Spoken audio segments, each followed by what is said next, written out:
Hello student, welcome to maths और code. और आज के इस वीडियो में हम जानेंगे minimum distance to hear and echo. ठीक है, इको आप जानते हैं कुछ नहीं होता है, जस्ट रिफ्लेक्शन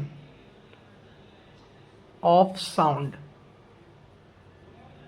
ये कुछ नहीं, बस एक सोर्स है। जैसे ये सोर्स है, ये साउंड का, ये चिल्लाया, ये गया एक क्लिफ से या कोई माउंटेन से, साउंड इसका आवाज़ रिफ्लेक्ट होके वापस इसी को आ गया। ठीक है, गया फिर आया, और यही फिर रिसीवर का भी काम कर रहा है, इसी को अपना आवाज़ फिर सुनाई दे रहा है। ठीक है, तो ये इसको कहेंगे कि ये अपना इको सुन रहा है, अपने साउंड का इको। अगर कुछ बोला ये उस साउंड का इको, जो बोला वो निकल रहा है और तब तक उसका रिफ्लेक्शन भी लौट के आ चुका है।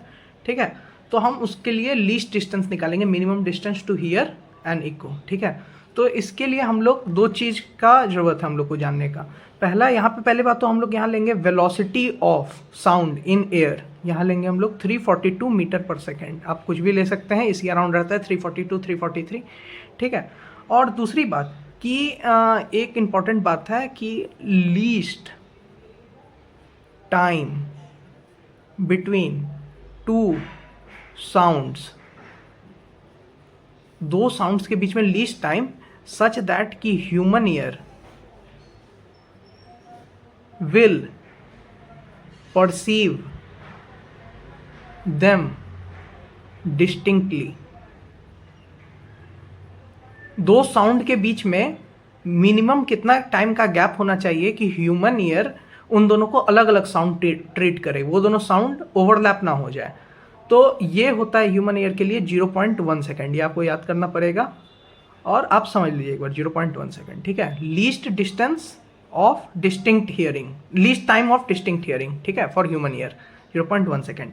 ठीक है, तो अब कुछ नहीं, बस हम लोग डिराइव कर लेंगे, बहुत सिंपल डेरिवेशन। देखिए, साउंड यहाँ से चला और ये बोला और यही इसका साउंड तब तक रिफ्लेक्ट होकर आ गया। इन दोनों के बीच में 0.1 सेकेंड का गैप होना चाहिए। ठीक है, तो जो एक वर्ड था वो यहाँ पे ही था इसका, और दूसरा वर्ड घूम करके आ गया।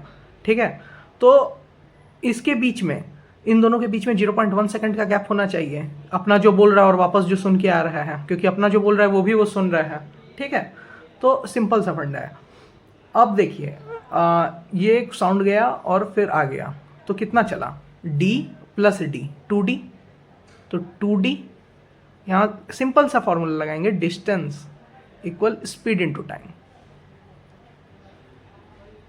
अब देखिए, डिस्टेंस क्या हो गया, d plus D, 2d is equal to speed, speed sound का एयर में 342 इंटू टाइम, टाइम 0.1 सेकेंड का लग रहा है कि एक निकला तब तक एक आ चुका था लौट के। ठीक है, 0.1 सेकेंड में।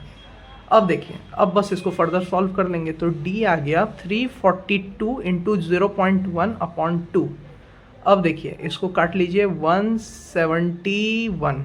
ओके, और ये इन दोनों को मल्टीप्लाई कीजिएगा तो आ जाएगा 17.1। डिस्टेंस है तो मीटर में होगा, मतलब रफली 17 मीटर होता है।